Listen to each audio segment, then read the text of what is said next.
Yeah, hi everyone. Now today we are going to discuss the syllabus for GS पेपर 3। देखिए अभी तक हम GS पेपर 1 और GS पेपर 2 के सिलेबस को ऑलरेडी डिस्कस कर चुके हैं।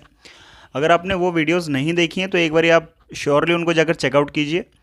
And this video is specifically for GS पेपर 3, राइट। जनरल स्टडीज़ का जो हमारा पेपर 3 होता है, जिसमें हमारा इकोनॉमिक्स एक मेन हमारा चैप्टर और सब्जेक्ट होता है। एंड देन हमारे पास इन्वायरमेंट इकोलॉजी होता है, देन हमारे पास साइंस एंड टेक्नोलॉजी होता है। तो जितने सारे चैप्टर इसके अंदर हैं, राइट, उन सबको हम अभी डिस्कस करने वाले हैं आज। And I welcome you all again to our YouTube channel. तो देखते हैं जरा कि कौन कौन सा सब्जेक्ट आपको इस चैप्टर के अंदर सॉरी इस पेपर के लिए बेसिकली कवर करने हैं, राइट। तो शुरू करते हैं। सबसे पहली बात हमारे इकोनॉमिक डेवलपमेंट, राइट। आपको सिंपल सी बात है, इकॉनमी आपको पढ़नी पड़ेगी, राइट। अब इकॉनमी पढ़नी कैसे है, देखिए आपको क्लास 9 से हमारी इकॉनमी शुरू होती है, राइट। क्लास 9 से हमारे स्कूल्स में इकॉनमिक शुरू होती है। तो क्लास 9 to 12 तो आपको किताबें पढ़नी है, राइट। हमको पता है कि एनसीईआरटीज़ पढ़नी है। क्लास 12th में मेजॉरिटी ऑफ जो पोर्शन आता है वो आता है हमारा मैक्रो इकोनॉमिक्स के, ठीक है ना। मैक्रो इकोनॉमिक्स आप आज के टाइम पे अगर आप देखेंगे, मतलब अभी लेटेस्ट में आपको वर्जन बता दूं तो देखिए क्लास 11th में क्या कर दिया है अभी सीबीएसई ने, क्लास 11th में एक माइक्रो इकोनॉमिक्स की किताब लगा दी है और एक स्टैटिस्टिक्स की किताब लगा दी है, ठीक है ना। एक स्टैटिस्टिक्स है और एक माइक्रो इकोनॉमिक्स है। तो वो आपको बेसिकली अवॉइड करनी है। क्लास 11th की अगर आप इकोनॉमिक्स पढ़ने जा रहे हैं तो प्लीज़ अवॉइड दैट, वो आपको नहीं पढ़नी है। अभी का ट्रेंड मैं बता रहा हूँ। लेकिन क्लास ट्वेल्थ के लिए दो किताबें आती हैं। एक आती है इंडियन इकोनॉमी एंड डेवलपमेंट, ठीक है ना, इंडियन इकोनॉमिकल डेवलपमेंट। और दूसरी आती है मैक्रो इकोनॉमिक्स की किताब, राइट। तो उसको आपको श्योरली रेफर करना है, ठीक है ना। मेजॉरिटी आपके जो पेपर का जो कवर हो जाएगा, बेसिक्स आपके यहाँ से स्ट्रांग हो जाएगा। बाकी 9th-10th की किताबें तो आपको पढ़नी ही पढ़नी है, उसमें कोई दो राय नहीं है, राइट। तो इस चीज़ को आप ध्यान रखेंगे। देखना शुरू करते हैं जरा कि इकोनॉमिक डेवलपमेंट एक्चुअली चैप्टर के अंदर है क्या, सॉरी ये पूरे सब्जेक्ट के अंदर है क्या, आपको किन किन चीज़ों को कवर करना है। तो देखिए जरा पहले प्लानिंग से आप शुरू करेंगे, राइट। प्लानिंग हम जब बात कर रहे हैं तो सिंपल सी बात है, हम लोग FYP, आपने 5 ईयर प्लान्स के बारे में ज़रूर सुना होगा, ठीक है ना। क्यों हमारे लिए इंपॉर्टेंट थे। अभी तो हमारे पास नीति आयोग है, राइट। उससे पहले हमारे पास प्लानिंग कमीशन हुआ करता था, ठीक है ना, स्टैट्यूटरी बॉडी थी। अभी हमारे पास नीति आयोग है, तो ये 15 ईयर्स प्लान, मतलब लॉन्ग टर्म प्लान की बेसिकली बात करता है, शॉर्ट टर्म प्लान की बात नहीं करता। लेकिन इससे पहले हमको पता है कि 12th 5 ईयर प्लान तुम्हारा 2017 में एंड हुआ था, राइट। 2017 में हमारा 12th 5 ईयर प्लान एंड हो रहा है।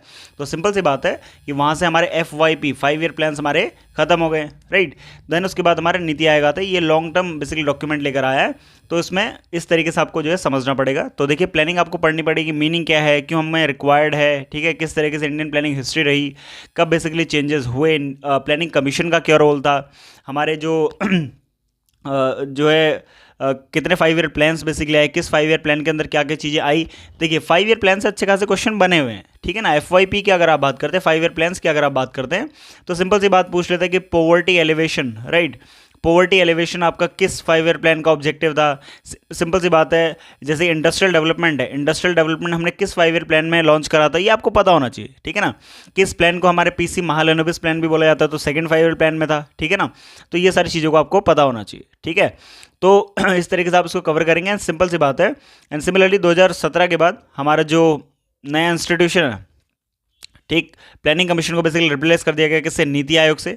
Now NITI Aayog is not an statutory institution, ये हमको पता है, ये खाली एक थिंक टैंक है ना।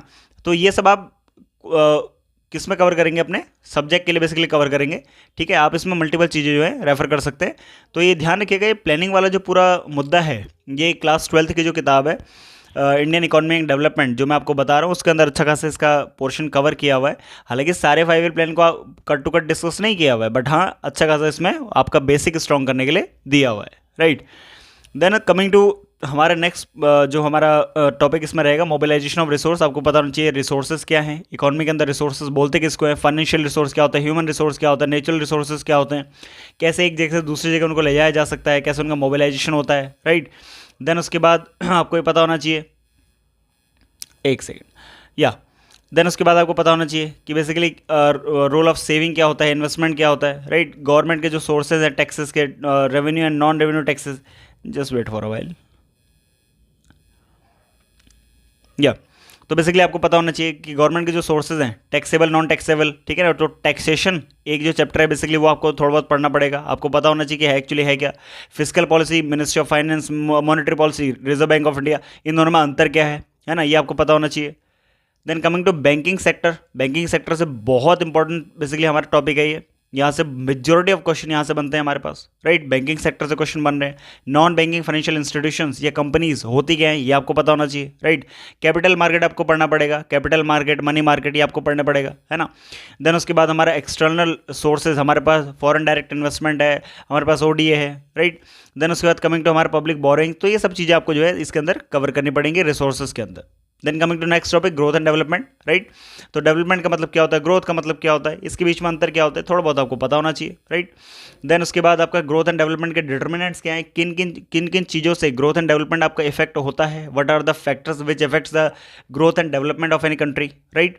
लिमिटेशन क्या है बेसिकली इकोनॉमिक ग्रोथ के, जॉबलेस ग्रोथ क्या होती है, तो ये सारे डायमेंशंस आपको बेसिकली कवर करने पड़ेंगे, है ना। थोड़ा बहुत अप्रोचेस आपको देखना पड़ेगा, जैसे कि मिक्स्ड इकोनॉमिक हम लोगों ने अप्रोच को अपनाया हुआ है ना। कब हमारे ये जो है मिक्स्ड इकोनॉमिक मॉडल, हालांकि हमारे शुरुआत से ही था, इंडिपेंडेंस के टाइम से ही था, लेकिन more incline towards the socialistic जो ट्रेंड है ना, कब वो बेसिकली तुम्हारा शिफ्ट होने लग गया, थोड़ा बहुत कैपिटलिस्टिक उसमें जो है टेस्ट आने लग गया। And over the period of time, over the point of time, हमारा जो मिक्स्ड इकोनॉमी का जो मॉडल है वो प्रॉपरली स्टैब्लिश हुआ। आज के टाइम पे हमको जो है प्राइवेट और पब्लिक सेक्टर दोनों हमको साथ साथ काम करते हुए दिखते हैं, है ना। पब्लिक प्राइवेट पार्टनरशिप है, तो कहीं ना कहीं वो मिक्स्ड इकोनॉमी के मॉडल को बहुत ज़्यादा बढ़ावा देती है, राइट। तो इन सब चीज़ों को हमको देखना पड़ेगा, है ना। 1991 के एलपीजी रिफॉर्म क्या था, ये सब इसके अंदर हमारे कवर हो जाएंगे। Then coming to next our portion, employment आपको एक बार देखना पड़ेगा, ठीक है ना। रोजगार का क्या स्तर है हमारे देश के अंदर, बेरोजगारी का क्या स्तर है, right. Rural versus urban, formal versus informal, इसका मतलब क्या होता है, राइट। इससे रिलेटेड जितनी सारी टर्मिनोलॉजीज हैं, अब देखिए जैसे ये है लेबर फोर्स पार्टिसिपेशन रेट है, एम्प्लॉयमेंट रेट है, वर्किंग पॉपुलेशन एज है, ये सब आपको एनसीईआरटीज़ के अंदर मिलेगा। अगर आपने एनसीईआरटीज़ अच्छे से कर रखी है ना, ये सारी चीज़ें आपको वहाँ मिल जाएंगी, आपको कहीं इधर उधर भागने की जरूरत नहीं है। You don't need to bother here and there, right. Unwantedly आपको ये सब करने की जरूरत नहीं है, ये सब टर्म आपको एनसीईआरटी मिल जाएंगी, राइट। क्लास 9th की एनसीईआरटी आप अगर उठा के देखेंगे, उसमें एक चैप्टर पॉवर्टी है, उसके अंदर मोस्ट ऑफ द चीज़ें आपको मिल जाएंगी, है ना। जैसे आपको हेड काउंट रेशियो बेसिकली क्या होता है, क्लास 9th की किताब में कितना अच्छा दे रखा है, राइट। तो ये सब चीज़ें क्लास 12th की किताब में ये सारी चीज़ें, है ना। सेक्टोरल डिस्ट्रीब्यूशन के किस सेक्टर में कितने, अभी क्लास 12th का ये वाली चीज़ आपको क्लास 12th में मिलेगी, ये वाली चीज़ आपको क्लास 12th की एनसीईआरटी मिल जाएंगी, है ना। तो ये सब चीज़ें हैं, ये आपको पढ़नी पड़ेंगी, राइट। तो दिस वाज द फर्स्ट हमारा जो है इसमें टॉपिक था, राइट। प्लानिंग से हमने शुरू करा था, एंड अल्टीमेटली इकोनॉमी में क्या इश्यूज़ हैं, planning, mobilisation, resource development, employment, ये सब हमने एक बार देख लिया है कि इसके अंदर आपको क्या क्या चीज़ें कवर करनी है, right. Coming to our next topic, जो हमारे पास क्या है, इंक्लूसिव ग्रोथ एंड उससे रिलेटेड जो इश्यूज़ हैं, राइट। तो इंक्लूसिव ग्रोथ का मतलब क्या होता है, पहले आपको पढ़ना है एलिमेंट क्या होते हैं, क्यों ज़रूरी है, ठीक है।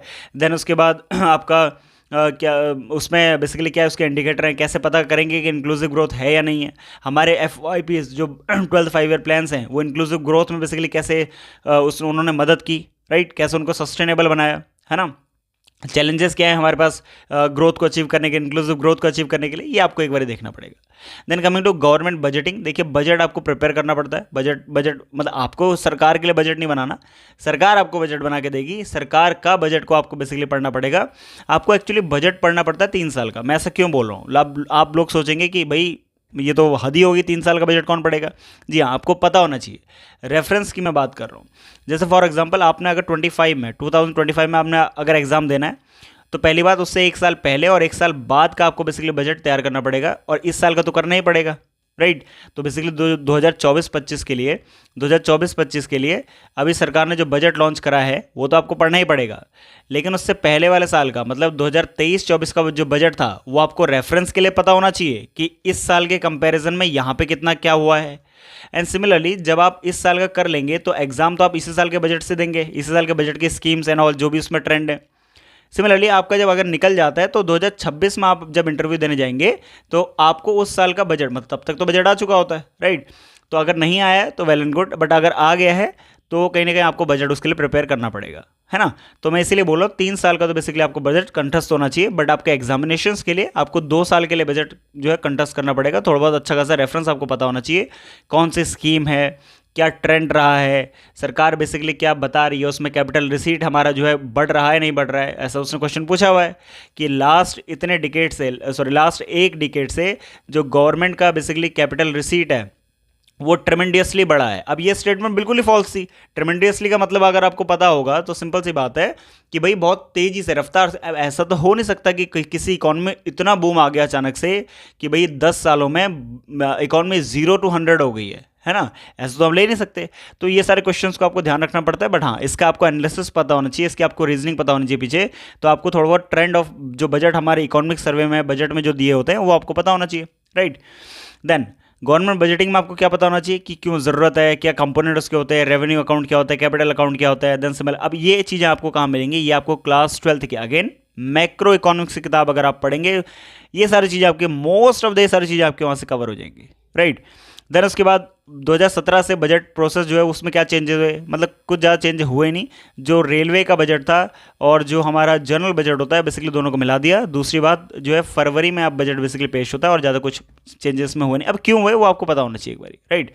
देन गवर्नमेंट का बेसिकली क्या मेजरमेंट है, रेवेन्यू डेफिसिट क्या होता है, कैपिटल फिजिकल डेफिसिट क्या होता है, प्राइमरी डेफिसिट क्या होता है, मल्टीपल है यहाँ से क्वेश्चन आए हुए है ना।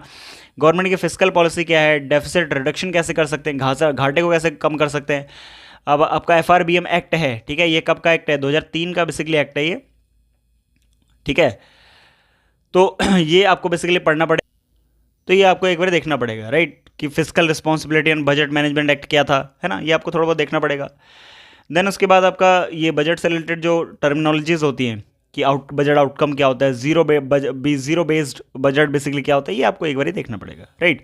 तो ये सारे बजट से रिलेटेड है। Then coming to land reform वाला पोर्शन आपको बेसिकली मेरे अकॉर्डिंग करना चाहिए क्लास 12th की इंडियन इकोनॉमी एंड डेवलपमेंट वाली जो किताब है उसका सेकेंड चैप्टर है, ठीक है ना, उसका सेकेंड चैप्टर है। अगर आप वहाँ से बेसिकली गो थ्रू करें, राइट, तो उसमें आपको अच्छा खासा ये चीज़ मिल जाएगी, है ना।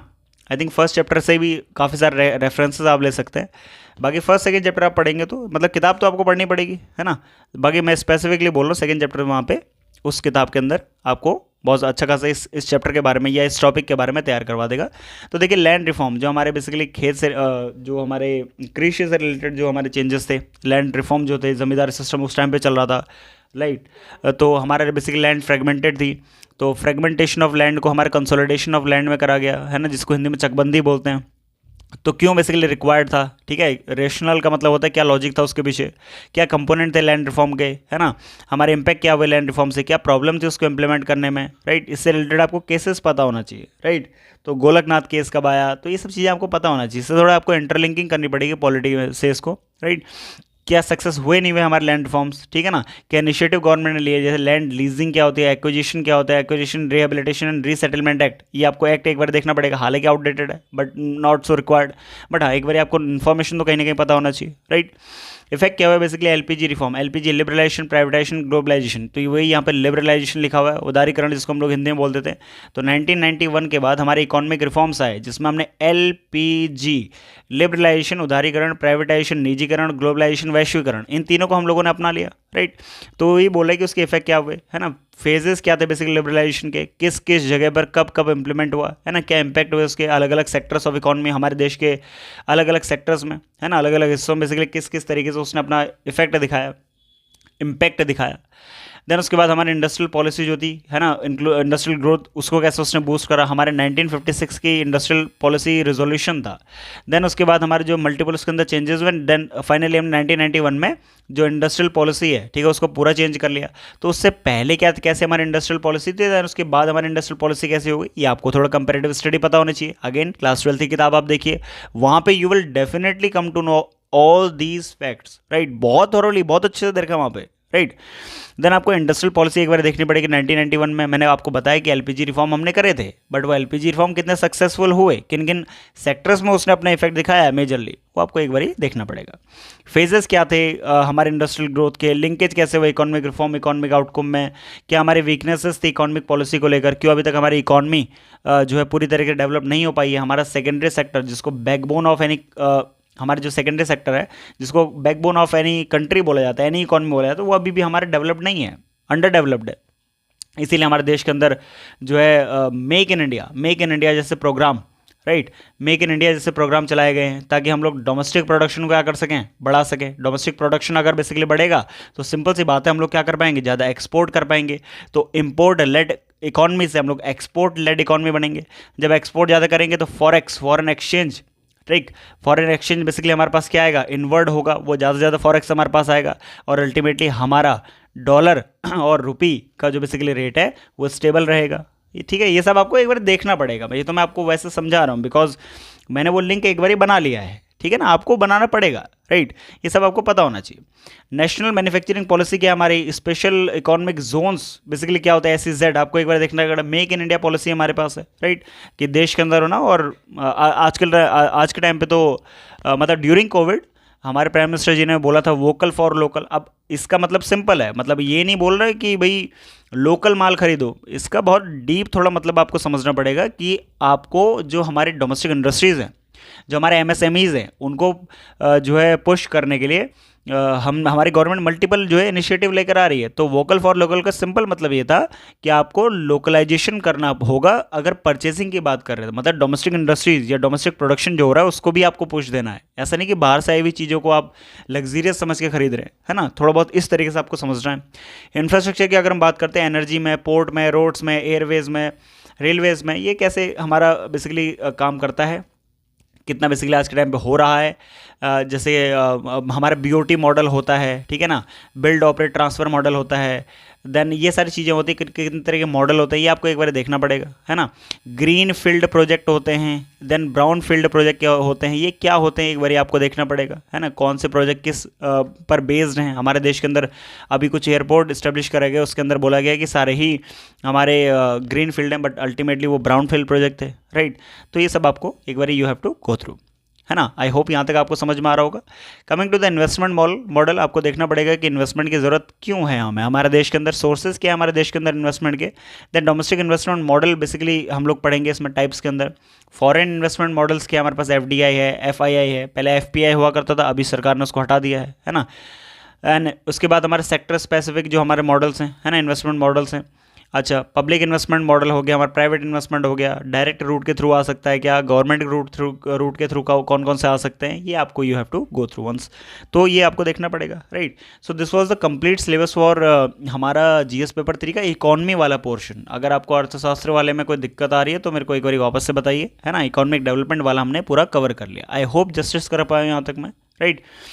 हम दूसरे टॉपिक की तरफ चल रहे हैं जो हमारे पास है इस चैप्टर के अंदर, agriculture. You have to go through agriculture. Agriculture से अच्छा खासा प्रीलिम्स प्लस मेन, P+M दोनों के लिए, आई वुड से दोनों के लिए बहुत ज़्यादा इंपॉर्टेंट है, बहुत ज़्यादा ही इंपॉर्टेंट है, ठीक है ना। यहाँ से क्वेश्चन बनते ही बनते हैं, यहाँ की स्कीम्स आप पढ़ेंगे तो आपको कहीं ना कहीं उससे बेनिफिट होगा ही। आप गवर्नमेंट की स्कीम अगर जो इस फील्ड में बेसिकली इंप्लीमेंट हो रही हैं, और भी जो भी जितने सारे हमारे मेजॉरिटी ऑफ चेंजेस हो रहे हैं, सरकार जो चेंजेस लेकर आ रही है, अगर कोई प्रोजेक्ट है, प्रोग्राम है, स्कीम है, या कोई ऐसा कुछ चल रहा है एग्रीकल्चर में, तो you are not suppose to leave that part, आपको पढ़ना ही पढ़ना है उसको, राइट। तो देखते हैं जरा एग्रीकल्चर में सबसे पहली बात हमारे cropping pattern, major cropping pattern basically हमारा है क्या, राइट। इंपॉर्टेंट क्रॉपिंग पैटर्न क्या होता है, हमारा टाइप्स ऑफ क्रॉपिंग क्या होती है, रीज़न क्या है हमारे क्रॉपिंग पैटर्न के अलग होने के, है ना, क्या फैक्टर इन्फ्लुएंस करते हैं हमारे क्रॉपिंग पैटर्न को। तो ये सब आपको एक बार देखना पड़ेगा, right. Then irrigation system storage हमारे पास क्या है, मॉडल सोर्सेज, देन उसके बाद हमारे इरिगेशन सिस्टम कैसे काम कर रहा है, क्या प्रोग्रेस है, एनवायरमेंटल इफेक्ट क्या है, you have to go through that, right. Problem क्या है हमारे इरिगेशन में, कैसे उसको और ज़्यादा सिस्टम को हम लोग रिफॉर्म कर सकते हैं, है ना, आपको सजेशन देने पड़ेंगे। Then coming to the irrigation के बाद मार्केटिंग एंड ट्रांसपोर्टेशन वाला एंगल, राइट। तो किस तरीके से हम लोग ट्रांसपोर्टेशन को और ज़्यादा ईजी बना सकते हैं, है ना। एग्रीकल्चर मार्केट क्या होती है, मार्केटिंग केमिकल फंक्शनरीज, या चैनल फंक्शनरीज, ये आपको देखना पड़ेगा। Food corporation of India FCI का रोल क्या है ना, रेगुलेट कैसे होती है मार्केट, वेयर हाउसिंग का क्या स्टेटस हमारे देश के अंदर। एग्रीकल्चर प्रोड्यूस मार्केट कॉर्पोरेशंस, ये APMCs, ये APMCs तब बहुत ज़्यादा न्यूज़ में थी जब बेसिकली हमारे फार्म लॉज आए थे, बाकी गवर्नमेंट ने उनको बाद में वापस ले लिया था, है ना, रिपील हो गए थे, बट हाँ APMCs तब बहुत ज़्यादा न्यूज़ में थी। तो आपको पता होना चाहिए MSP क्या है, APMCs होती क्या हैं, है ना। नेशनल एग्रीकल्चर मार्केट ये एक्चुअली क्या है, फार्मर प्रोड्यूस ऑर्गेनाइजेशन क्या होती हैं, ये सब आपको एक बार पता होना चाहिए, राइट। स्टोरेज से रिलेटेड, ट्रांसपोर्टेशन से रिलेटेड, एंड वेयर हाउसिंग से रिलेटेड। यहाँ पे एक टॉपिक लिखा हुआ है e technology and aid of farmers, right. E technology in the aid of farmers technology mission. अब देखिए सरकार का अगर मैं बेसिकली आपको बताऊं, जैसे आज के टाइम पे गवर्नमेंट बोल रही है कि ड्रोन का बेसिकली यूज़ करा जाए फॉर एग्रीकल्चर पर्पस। जैसे फॉर एग्जांपल फर्टिलाइज़र का बेसिकली कितना स्प्रिंकलिंग ऑफ फर्टिलाइज़र इसमें कर सकते हैं। जैसे कि आप ध्यान रखेंगे कि मैपिंग जियो स्पार्टिल मैपिंग होती है, तो किस एरिया में कितना बेसिकली हमारे पास क्रॉपिंग पैटर्न बहुत ज़्यादा डेंस है, किस एरिया में बहुत ज़्यादा डेंस नहीं है, कहाँ पर क्या स्टेटस चल रहा है। बड़े खेतों के लिए बेसिकली इसको यूज़ कर सकते हैं हम लोग। सरकार बोलिए इसके अलावा हम टेक्नोलॉजी का यूज़ करते हैं, जैसे एआई को इंट्रोड्यूस करो कि एनपीके, जैसे आपने सुना होगा ना, जो मेजर हमारे पास न्यूट्रिएंट होते हैं एनपीके के फॉर्म में बेसिकली सॉइल के अंदर न्यूट्रिएंट होते हैं। तो एक्चुअली ये नाइट्रोजन, फॉस्फोरस एंड पोटेशियम का कितना न्यूट्रिएंट बेसिकली चाहिए, कितना अमाउंट में चाहिए, राइट। तो इसका एक परफेक्ट रेशियो आपको बेसिकली देखना पड़ेगा, और अगर वो रेशियो नहीं है तो मेंटेन करेगा। और इसको एनालाइज कौन करेगा, लेबोरेटरी में ले जाने की जरूरत नहीं है, इसको एआई एनालाइज करेगा। Getting my point. तो ये ई टेक्नोलॉजी, ठीक है ना, ये टेक्नोलॉजी का बेसिकली यूज़ करके हम इन सब चीज़ों को कर सकते हैं। तो इससे रिलेटेड जो सरकार स्कीम लेकर आती है, प्रोजेक्ट लेकर आती है, ऐसे कुछ लॉन्च कर रहेगा, तो you must go through that, right. Then उसके बाद कमिंग टू हमारा नेक्स्ट वाला हमारा जो नेक्स्ट टॉपिक है इसी में, वो है कौन सा, ये इश्यूज़ क्या है basically, direct indirect farm subsidies से रिलेटेड क्या इश्यूज़ है, एमएसपी से रिलेटेड क्या इश्यूज़ है। अब देखिए एमएसपी भी तभी न्यूज़ में थी, राइट, जब 2020 में 19-20 में हमारे फार्म लॉज आए थे, राइट। तो तब बहुत ज़्यादा न्यूज़ में ये टॉपिक था। अब सब्सिडीज़ का मुद्दा क्या है हमारे देश के अंदर, राइट। एग्रीकल्चर में हमारे एग्रीकल्चर प्राइसिंग पॉलिसी क्या है, हमारे सब्सिडी देने का क्या रैशनल तर्क, हम सब्सिडी दे क्यों रहे हैं, है ना, क्या उसमें दिक्कतें हैं, प्रॉब्लम है, या आपको कोई मुद्दा अच्छा खासा मिल जाएगा उसमें क्लास 12 की एनसीईआरटी में, again I am saying. Then उसके बाद कैसे सब्सिडी को हम इफेक्टिवनेस है उसमें, कहाँ तक बेसिकली एक्सटेंड उसका है ना। डब्ल्यूटीओ के अंदर amber box subsidy, amber box subsidy को लेकर हमारा बेसिकली क्या मुद्दा है। इसमें मल्टीपल तुम्हारे होते हैं, ब्लू बॉक्स होता है, एम्बर बॉक्स होता है, ऐसे मल्टीपल बॉक्सेस होते हैं, राइट। उसके तहत सब्सिडी देते हैं, राइट। तो हमारे एम्बर बॉक्स सब्सिडी को लेकर क्लैशेस चलते रहते हैं डब्ल्यूटीओ के अंदर, वो आपको एक बार देखना पड़ेगा, है ना, कितने तरीके के सब्सिडीज होते हैं, you have to go through that. Then उसके बाद हमारे जो पीडीएस है, पब्लिक डिस्ट्रीब्यूशन सिस्टम है, वो क्या ऑब्जेक्टिव है, फंक्शन कैसे करता है, क्या प्रॉब्लम उसके साथ है, कैसे वो रिवैम्प कर सकते हैं और ज़्यादा जो है स्ट्रॉन्ग कर सकते हैं, उसको स्ट्रेंथन कर सकते हैं, रिजिलियंट बना सकते हैं, है ना, ऑब्जेक्टिव क्या है। देन उसके बाद फंक्शनिंग कौन करते हैं इसमें, राइट। या फेयर प्राइस शॉप हो गए, फेयर प्राइस शॉप का मतलब और कुछ नहीं होता, जो आप राशन की दुकानों में राशन लेने जाते हैं उनको बोलते हैं fair price shop. Food corporation of India का क्या रोल है, राशन कार्ड कैसे हो, मतलब क्या इनका स्टेटस है। आधार लिंक आज के टाइम पे राशन कार्ड से हो रहा है, कैसे उसको और इजी बनाया जा सकता है ना, उसको यूनिवर्सल बनाया जा सकता है। जैसे मैं आपको बताता हूँ, वन नेशन वन राशन, ये आपने सुना होगा, अगर नहीं सुना है तो आप सुन लीजिए, आप पता करिए इसको, वन नेशन वन राशन, ठीक है। तो ये और कुछ नहीं है, इसका मतलब है कि आपका राशन कार्ड को आपके आधार से लिंक कर देंगे, तो आप देश में कहीं भी हों, आप उस राशन कार्ड से अपना जो राशन है, ठीक है ना, अपना जो बेसिकली अनाज है आपको जो मिल रहा है फेयर प्राइस शॉप से, राशन शॉप से, आप उसको ले सकते हैं, कोई दिक्कत नहीं है आपको स्टेट के अकॉर्डिंग जो है डिमार्केट नहीं किया जाएगा, उसमें उस केस में आपको ट्रीट नहीं किया जाएगा स्टेट के अकॉर्डिंग, कि आप अगर राजस्थान से बिलोंग कर रहे हैं, उत्तराखंड से बिलोंग कर रहे हैं, जम्मू से बिलोंग कर रहे हैं, तो आपको वहीं जाकर राशन लेना है, ऐसा नहीं है फिर, है ना। वन नेशन वन राशन की बात करते हैं आज के टाइम पे हम लोग, और ये जहाँ तक इम्प्लीमेंट हो भी चुका है, राइट, डिजिटाइजेशन हो गया राशन कार्ड्स का। तो इन सब चीज़ों को आपको एक बार देखना पड़ेगा। शॉर्टकमिंग्स क्या है, क्या प्रॉब्लम है हमारे पब्लिक डिस्ट्रीब्यूशन सिस्टम से। ये पब्लिक डिस्ट्रीब्यूशन सिस्टम को इफेक्टिव पब्लिक डिस्ट्रीब्यूशन सिस्टम बनाने की बात करते हैं हमारे प्राइम मिनिस्टर, ठीक है ना। इसका मतलब क्या है, कैसे इसके अंदर हम लोग रेजिलियंसी ला सकते हैं, राइट, और ज़्यादा इसको जो है ईजी बना सकते हैं, राइट। इंप्रूवमेंट क्यों करने की ज़रूरत है, क्या इसके अंदर लूप होल्स हैं, क्या लेकोनाज हैं, क्या प्रॉब्लम इसके अंदर अभी भी हैं, है ना, पब्लिक डिस्ट्रीब्यूशन सिस्टम से रिलेटेड क्या स्टेप लिए गए हैं गवर्नमेंट के द्वारा इस रिगार्ड में, तो ये आपको एक बार देखना पड़ेगा। देन उसके बाद बफर स्टॉक क्या होता है, फूड सिक्योरिटी से रिलेटेड जो इश्यूज़ हमारे पास है, राइट। बफर स्टॉक क्या है, उसके ऑब्जेक्टिव क्या है, हमारे देश के अंदर नॉर्म क्या है उससे रिलेटेड, गवर्नमेंट प्रोक्योर कहाँ से करती है, डिस्ट्रीब्यूट कैसे करती है, क्या उसके इम्पैक्ट पड़ेंगे, उसको आपको एक बार देखना पड़ेगा। फूड सिक्योरिटी कैसे कर सकते हैं हम लोग, राइट। देन उसके नेशनल फूड सिक्योरिटी मिशन और फूड सिक्योरिटी से रिलेटेड जो इनिशिएटिव है, इसी के तहत हमारा नेशनल फूड सिक्योरिटी एक्ट है, राइट, 2013 का बेसिकली एक्ट है ये। इसके अंदर प्रधानमंत्री गरीब कल्याण योजना को मर्ज कर दिया है। आपको उससे क्या इफेक्ट पड़ेगा ये आपको पता होना चाहिए, है ना। इस तरीके से आपको इसको लिंक करना है, इंटरलिंकिंग करते हुए चलना है, राइट। देन हमारे पास एनिमल रेयरिंग से रिलेटेड क्या क्या स्कोप है, कैसे उसको ज़्यादा हम लोग इन्हेंस कर सकते हैं, वो आपको एक बार देखना पड़ेगा, है ना। ये जो एनिमल रेयरिंग, जैसे आपका मैं बताऊँ, सेरीकल्चर, राइट। एक तो एनिमल में स्पेसिफिकली अगर एनिमल कल्चर है, सेरीकल्चर है, एक्वाकल्चर है, राइट, एक्वाकल्चर है। ये आपको एक बार देखना पड़ेगा इस फील्ड को, राइट, क्योंकि एक्वाकल्चर से 2023 की अगर हम बात करो, 2023 के बजट में प्रधानमंत्री मत्स्य संपदा योजना वो 2023 के बजट में थी, है ना। तो आपको एक्वाकल्चर आपके लिए जो है ज़रूरी हो जाता है। उसी में मतलब एक्वाकल्चर के अंदर मैं अगर बोलूँ तो ब्लू रेवोल्यूशन किसके लिए था, ये आपको पता होना चाहिए। तो इस तरीके से इंटरलिंकिंग करते हुए चलना है ना, कि मछली पालन से अगर रिलेटेड कुछ चीज़ें हैं तो कैसे वो आपको इंटरलिंक करना है ना। You have to go through that, आपको इस तरीके से लिंकेजेस बनाने पड़ेंगे, राइट। देन उसके बाद फूड प्रोसेसिंग के क्या स्टेटस हमारे देश के अंदर, कैसे वो सारी इंडस्ट्रीज कर रही है हमारे पास, राइट। क्या हमारे पास स्कोप है, पोटेंशियल है आगे जाके, और क्या हम लोग बढ़ावा दे सकते हैं उसको, क्या सिग्निफिकेंस है, महत्वपूर्णता क्या है उसकी, कहाँ कहाँ पर हमारे देश के अंदर फूड प्रोसेसिंग इंडस्ट्रीज हैं, क्या उसमें दिक्कतें हैं, चैलेंजेस क्या क्या है हमारे पास, है ना। अपस्ट्रीम डाउनस्ट्रीम रिक्वायरमेंट क्या है, मतलब ऊपर नीचे होने वाली जो रिक्वायरमेंट है, सप्लाई चेन मैनेजमेंट कैसे कर सकते हैं हम लोग। देन उसके बाद गवर्नमेंट पॉलिसी इनिशिएटिव जो है, जैसे संपदा है, 12 5 ईयर प्लान्स हैं, ये आपको एक बार देखना पड़ेगा, है ना। कमिंग टू हमारा नेक्स्ट पोर्शन जो है वो है साइंस एंड टेक्नोलॉजी का, है ना, जो आपको इस पेपर के अंदर आपको पढ़ना पड़ेगा, राइट। तो इसका आप देखिए, मतलब इतना कॉम्प्रिहेंसिव मैं इसको बोलूँगा नहीं कि ये है, बट हाँ आपको एक बारी गो थ्रू तो करना ही पड़ेगा ये सब चीज़ें, राइट। तो अगर आप क्लास 10 तक की किताबें पढ़ लेते हैं to have a better base, to have a strong fundamental, then उसके बाद अगर आप जो है साइंस एंड टेक का खाली करंट अफेयर्स भी पढ़ते हैं तो that would be enough according to me, जितना मैंने एग्ज़ाम देखे हुए हैं, है ना। तो उसके बाद देखिए ज़रा क्या डेवलपमेंट है, क्या इसकी एप्लीकेशन है एवरीडे लाइफ में। केमिकल्स एंड फूड, आर्टिफिशियल स्वीटनिंग्स जो एजेंट होते हैं हमारे पास, जैसे एस्पार्टिन का नाम अगर आपने सुना होगा तो वो होता क्या है ना, आपको एक बार देखना पड़ा। शायद पीवाईक्यू में भी एक पीवाईक्यू में भी ये है, इससे पूछा हुआ है, राइट।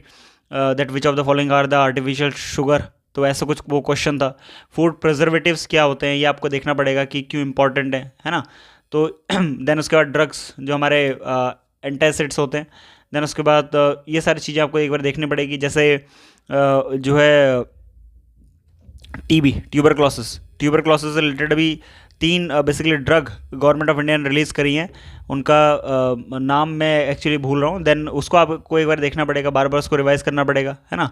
एंटीबायोटिक अगर कोई बेसिकली रिलीज़ और किया तो कैसे क्वेश्चन पूछ लेता है, जैसे विच ऑफ द फॉलोइंग, जैसे मैं आपको अगर बताऊँ उस ड्रग का नाम बताऊँ अगर, तो उसका नाम तो वो हैं, जैसे कि आप याद रख सकते हैं, मतलब वो शॉर्ट फॉर्म तो उनका मेरे को याद है, BPAL ऐसे करके वो था, ठीक है ना, BPAL करके था।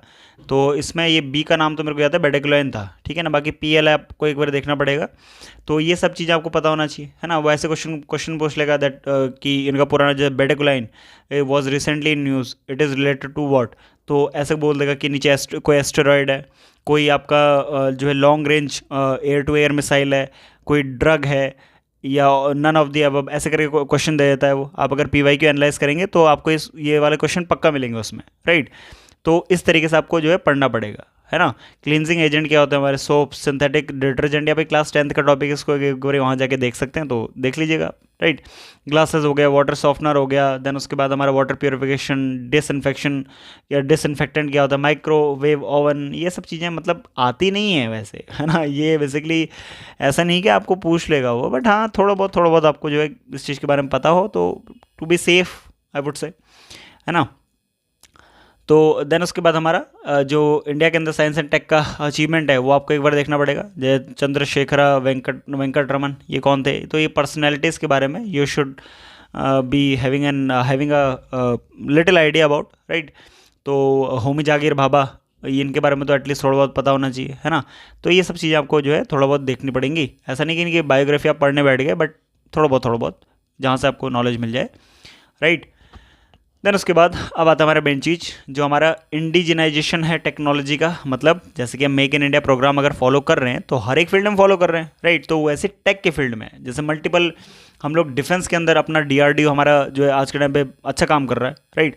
बहुत सारी चीज़ें हम लोग जो है अब डिफेंस के मामले में भी अपने इंडिजिनियसली बनाने हम लोग गए, राइट। तो इंडिजिनाइजेशन का मतलब होता है कि भाई हमारे देश के अंदर ही वो सारी चीज़ें बन रही है और नई टेक्नोलॉजी का हम लोग डेवलपमेंट कर रहे हैं। जैसे इन्फॉर्मेशन टेक्नोलॉजी, कंप्यूटर में हम लोग क्या कर रहे हैं, स्पेस एंड रिसर्च में क्या कर रहे हैं, नैनो टेक आज के टाइम पे जो है need of the hour I would say, right. तो हमारे देश के अंदर फर्स्ट जो सेमीकंडक्टर चिप है, ठीक है ना, सेमीकंडक्टर जो बेसिकली चिप है, तो उसके लिए एक फैक्ट्री लगाने का जो है हम लोगों ने कोलैबोरेशन हमारा है, right. I think ink tech नाम की कंपनी है यूएस की, एंड हमारे शायद टाटा है। तो ये दोनों कोलैबोरेशन में हैं जहाँ तक मेरे को याद है ना। पहली सेमीकंडक्टर हमला हमारे देश के अंदर लग रही है। वहीं अगर चाइना की बात करें नैनो टेक्नोलॉजी के अंदर, तो लगभग वहाँ पे 100 से ज़्यादा ऐसी कंपनीज़ हैं जो सेमीकंडक्टर बेसिकली बनाती हैं, है ना। और ताइवान तो हमको पता ही है लीडिंग फिगर है ना, ताइवान लीडिंग फिगर है, अच्छा खासा बेसिकली उसके बाद रिसोर्स है सेमीकंडक्टर का, ठीक है ना। तो नैनो टेक्नोलॉजी के अंदर वो सारी चीज़ें हमारी आती हैं। अब नैनो टेक्नोलॉजी का मतलब ये नहीं कि सेमीकंडक्टर बना रहे हैं। अब नैनो टेक्नोलॉजी के अंदर आपने सुना अगर होगा, बाई चांस अगर आपने सुना होगा, तो आज के टाइम पे नैनोटेक यूरिया आता है, नैनो, है ना, नैनोटेक यूरिया आता है आज के टाइम पे, या वुड से नैनो यूरिया, ऐसे करके आप इसको याद कर सकते हैं, राइट। नीम कोटेड यूरिया इसको हम लोग बोल देते हैं normally, Neem coated urea would say, Neem coated urea. तो ये भी एक नैनोटेक का बेसिकली पार्ट है ना। तो यूरिया के फील्ड में हो गया। तो इस तरीके से आपको जो है थोड़ा बहुत देखना पड़ेगा, है ना। बायोटेक, एक्चुअली ये जो है नैनोटेक में ही तुम्हारा, मतलब बायोटेक के अंदर ही तुम्हारे नैनो टेक्नोलॉजी का बेसिकली उसमें इंप्लीमेंटेशन था। तो वहाँ से आपको इसको कर सकते हैं। रोबोटिक्स में क्या है, डिफेंस के अंदर बहुत सारी जो है रिसर्च होती रहती है। डिफेंस के अंदर बहुत सारे हम लोग इंडिजनाइजेशन कर रहे हैं आज के टाइम पे, है ना। मल्टीपल रॉकेट हम लोग बना रहे हैं, राइट। न्यूक्लियर में क्या हमारा बेसिकली स्टेटस है, न्यूक्लियर सबमरीन हो गए। अभी ये रिसेंट की खबर है कि हम लोग जो है न्यूक्लियर सबमरीन जो है अपना इंडिजनाइजेशन उसका कर रहे हैं, मतलब नई न्यूक्लियर सबमरीन जो हमारे खुद की बनाई हुई है उसको हम लोग लॉन्च करने वाले। तो ये सब चीज़ें अलग अलग फील्ड के बारे में आपको पता होना चाहिए। आईटी हो गया, स्पेस हो गया, नैनोटेक हो गया, बायोटेक हो गया, एंड मल्टीपल जो हमारी चीज़ें हैं उसके बारे में आपको अवेयरनेस भी होना चाहिए, right. IPR, intellectual property right, most important topic I would say science and tech के अंदर। थोड़ा बहुत आपको ज्ञान होना चाहिए इसके बारे में कि इंटेलेक्चुअल प्रॉपर्टी राइट्स होते क्या हैं, है ना, कितने टाइप के होते हैं आईपीआर। आपके आईपीआर रिजिम हमारे देश के अंदर चलती कैसे है, मतलब जैसे आपका इंटेलेक्चुअल प्रॉपर्टी राइट के अंदर अगर मैं आपको बताऊं, आप एग्जांपल समझिए, जैसे आपने सुना होगा जैसे मेडिसिन्स होती हैं, है ना, जैसे मेडिसिन्स होती हैं, तो मेडिसिन का क्या होता है कि R&D आपको करनी पड़ती है, उससे पहले रिसर्च एंड डेवलपमेंट आपको करना पड़ेगा, है ना। जैसे एग्जांपल लेते हैं, कोविड है, कोविड आया था, कोविड के अंदर हमारे पास 2 मेडिसिन आई, जैसे हमारे पास है कोविशील्ड और कोवैक्सिन, ऐसे करके मेडिसिन थी, है ना। वैसे मल्टीपल जो कंट्रीज थे उन्होंने अपनी अपनी मेडिसिन बनाई, राइट। फाइजर हो गई, मॉडर्ना हो गई, तो ये सारी मेडिसिन बेसिकली उस टाइम पे चल रही थी। अब वैसे ही अगर मैं दूसरी मेडिसिन लेते, पैरासीटामॉल है, फॉर से पैरासीटामॉल है, राइट। पैरासीटामॉल को क्या करा सरकार ने, मतलब किसी कंपनी ने बनाया, मान लीजिए मैनकाइंड नाम की एक कंपनी है, राइट। बहुत सारी इसकी दवाइयाँ आपने देखी होगी। तो मैनकाइंड ने बेसिकली पैरासीटामॉल बनाई, 650 mg की बनाई। और उसने करा क्या था, इसमें जो इसने सॉल्ट डाला हुआ है, इसमें जो इसने बेसिकली सॉल्ट डाला हुआ है, मेनली आप समझ लीजिए इंग्रेडिएंट जो भी बेसिकली इसमें डाला हुआ है, टू कंट्रोल दैट डिजीज़। तो उसके लिए क्या करा इसने, पहले रिसर्च एंड डेवलपमेंट करा, रिसर्च करी, देन उसके बाद उसमें जो चीज़ें फिल्टर होकर आई उसको डेवलप करा, देन उसके बाद मेडिसिन को, एंड पैसा लगा, अच्छी खासी कॉस्ट आती है रिसर्च एंड डेवलपमेंट पे। देन जब रिसर्च एंड डेवलपमेंट हो गया होगा, देन ये जब मेडिसिन इसने डेवलप कर ली है, तो ये करवाएगी इसको क्या, पेटेंट। क्या करवाएगी इसको, आप पेटेंट करवाएगी, राइट। अब पेटेंट करवाने से ये चीज़ हो जाती है कि इसका इस पे इंटेलेक्चुअल राइट हो जाता है, राइट। इंटेलेक्चुअल का मतलब होता है बुद्धिजीवी, जो आपने दिमाग लगा के बेसिकली जो है दिमाग लगाया। जहाँ पर प्रॉपर्टी का मतलब है आपने जो भी आपकी प्रॉपर्टी असेट जो है उसके ऊपर आपका राइट हो गया, उसको बोलते हैं इंटेलेक्चुअल प्रॉपर्टी राइट। मतलब आपने अपने दिमाग से कोई चीज़ बनाई और वो आपकी खुद की प्रॉपर्टी होगी, उसके ऊपर आपका पूर्ण रूप से अधिकार हो गया, उसको बोलते हैं इंटेलेक्चुअल प्रॉपर्टी राइट। तो उसके अंदर आपका पेटेंट आता है। आपने बेसिकली कोई गाना गाया है तो उसके लिए आपको रॉयल्टी मिलेगी। आपको आपने कोई किताब लिखी तो आपका ट्रेडमार्क हो गया या कॉपीराइट हो गया उसके ऊपर, राइट। ये आपने सुने होंगे नाम। तो यहाँ पे इस केस में क्या हो गया, पेटेंट हो गया। अब इस पर्टिकुलर दवाई को सेम तरीके से और कोई नहीं बना सकता, तो खाली मैनकाइंड उसको बेचेगी, ठीक है ना। तो उसको बोलते हैं इंटेलेक्चुअल प्रॉपर्टी राइट। तो हमारे देश के अंदर सरकार क्या कर रही है, आईपीआर के जो रिजीम है इसको सरकार ने बहुत ज़्यादा लूज कर दिया है। क्यों कर दिया है, क्योंकि गवर्नमेंट बोल रही है कि मेडिसिन की फील्ड में बता रहा हूँ स्पेसिफिकली आपको, और बाकी फील्ड में नहीं बोल रहा हूँ मैं। हमारे देश के अंदर सरकार बोल रही है जेनेरिक मेडिसिन बेसिकली बिकनी ज़रूरी हैं, क्योंकि हमारे जो देश की पॉपुलेशन है वो इतनी अभी ज़्यादा उसके पास जो है पर कैपिटल इनकम, उसके जेब में अभी इतना पैसा है नहीं कि वो प्राइवेट मेडिसिन को खरीदें, राइट। तो जो मैंने आपको कंपनी का नाम बताया मैनकाइंड, इसकी दवाइयाँ बहुत बहुत ज़्यादा ही महंगी आती हैं, राइट। तो कोई अगर नॉर्मल बंदा होगा तो वो तो उनको अफोर्ड नहीं कर पाएगा, बहुत ज़्यादा मुश्किल हो जाएगी उसके लिए, है ना। तो सरकार जेनेरिक मेडिसिन को बेसिकली उसके लिए बिकवाती है। वो नॉन लाइसेंस्ड होते हैं तुम्हारे, है ना, नॉन पेटेंटेड होते हैं वो, उनका पेटेंट एक्सपायर हो चुका होता है, देन सरकार उसको रिन्यू करने के लिए उनको बोलती भी नहीं है, एक्सटेंशन खाली दे देती है, राइट। ये सारी चीज़ें। देन इंटरनेशनल एग्रीमेंट क्या है आईपीआर से related, geographical indicator, GI tags, most important topic हमारा जीआई टैग, तमिलनाडु बेस्ड एक हमारे देश का जो बेसिकली जीआई एसोसिएशन है, आई वुड से अथॉरिटी है, वो कहाँ बैठती है, तमिलनाडु के अंदर बैठती है ना। बट जीआई टैग हर साल बहुत सारे स्टेट में मल्टीपल चीज़ों को दिया जाता है, राइट।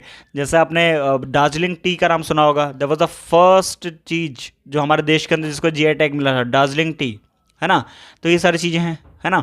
एंड देन उसके बाद हमारे देश के अंदर क्या इश्यूज़ है, एवरग्रीनिंग से रिलेटेड, कंपलसरी लाइसेंसिंग से रिलेटेड, प्रोमिनेंट केसेस उससे रिलेटेड क्या क्या है, ये आपको एक बार गो थ्रू करना पड़ेगा, राइट।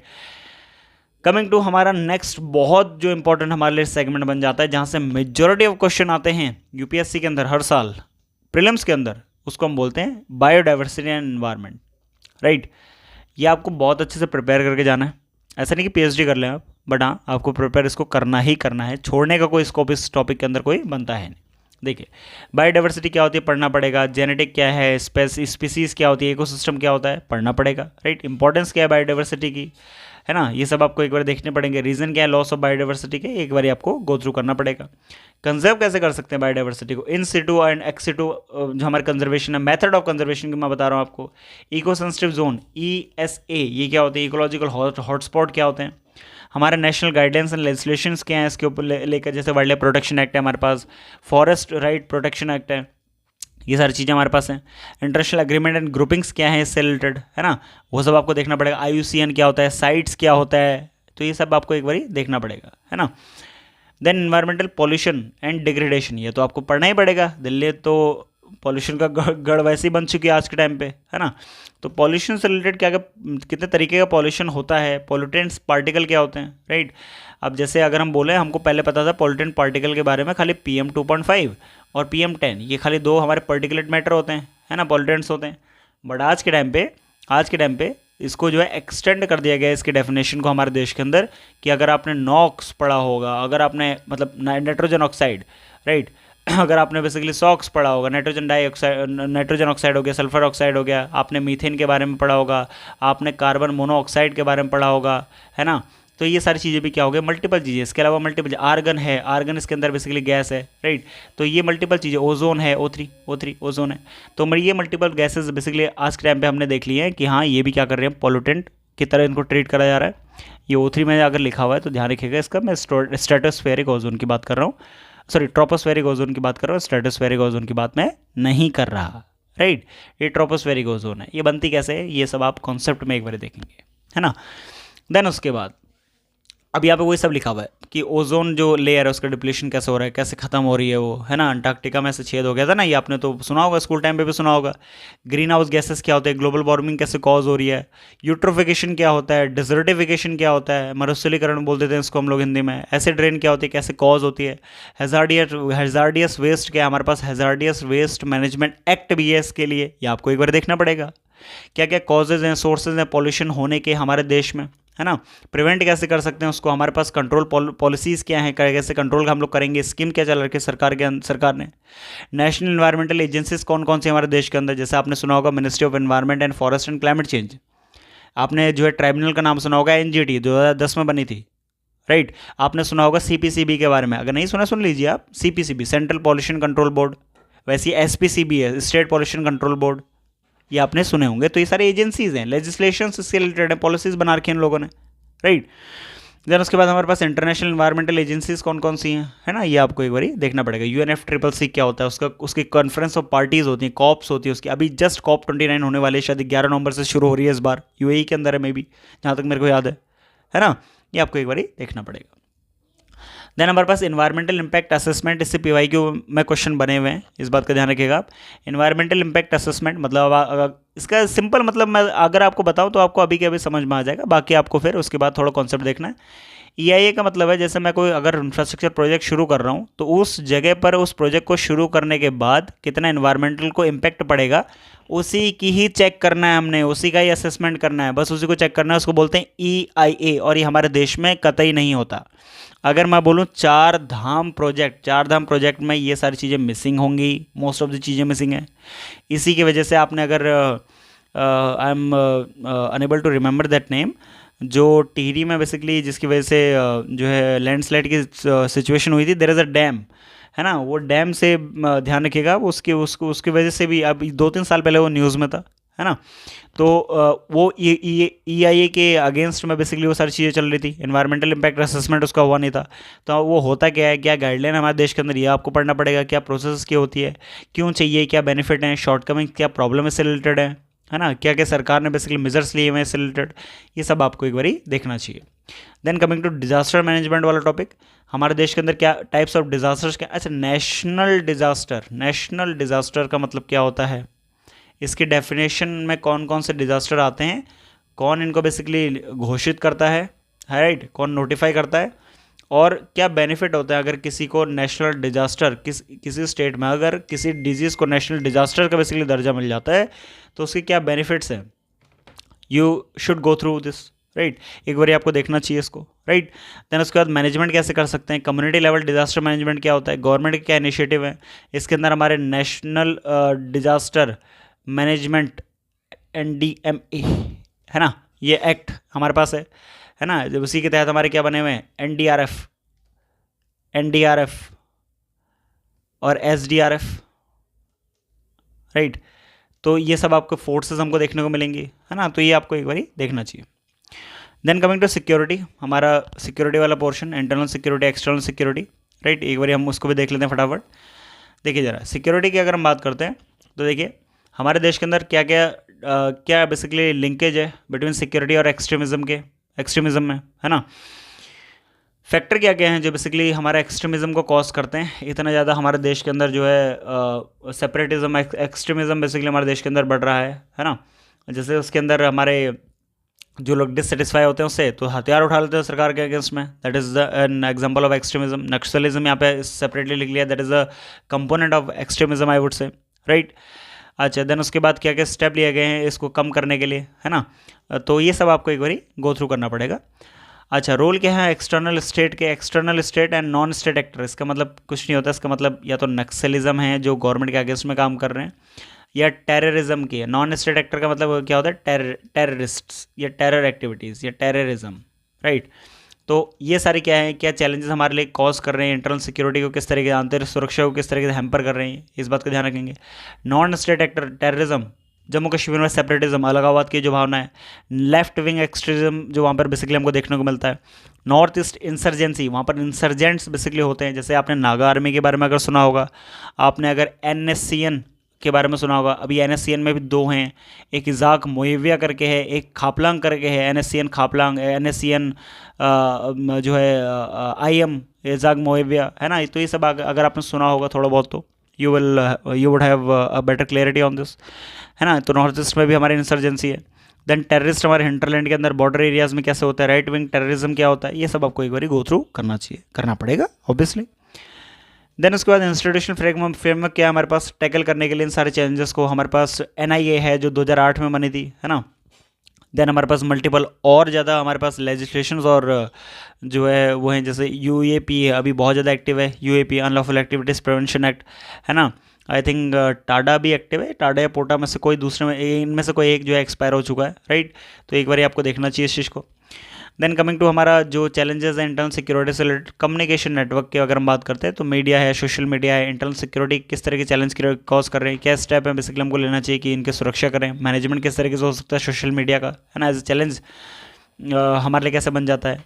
साइबर सिक्योरिटी आज के टाइम पे एक बहुत जो है मेन मुद्दा हमारे लिए बन चुका है, साइबर सिक्योरिटी आज के टाइम पे। तो इसको कैसे हम लोग जो है ठीक कर सकते हैं राइट, साइबर सिक्योरिटी थ्रेट क्या है साइबर सिक्योरिटी से रिलेटेड, है ना। देन गवर्नमेंट ऑफ इंडिया के द्वारा क्या स्टेप लिए गए हैं, देन इंटरनेशनल कोऑपरेशन क्या है, साइबर वॉरफेयर क्या है राइट। तो ये सब आपको देखना पड़ेगा क्योंकि साइबर सिक्योरिटी आज के टाइम पे एक बहुत इंपॉर्टेंट मुद्दा हमारे लिए है ना। साइबर क्राइम तो हमारे देश के अंदर बढ़ते जा रहे हैं, मतलब ऑल ओवर वर्ल्ड में बढ़ते जा रहे हैं।